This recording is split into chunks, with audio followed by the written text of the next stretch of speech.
Sa araw na makatagpo ka ng taong handa kang samahan mula sa pinakamagulo hanggang sa pinakamasayang sandali ng buhay mo. Huwag mo nang pakakawalan.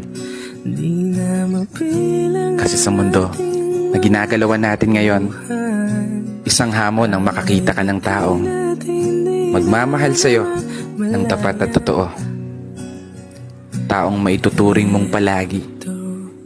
Oo, palaging mananatiling sa'yo. Palaging uunawa. Palaging magpapahalaga. Taong tatanggapin ka ng buong buo maging sino ka pa. Ano man ang estado mo sa buhay o kulay ng paa. Taong hindi lang nakabase sa kung anong nakikita ng mga mata.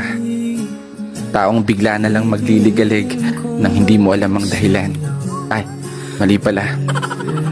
Taong makakasama mong mangarap at abutin ito ng sabay.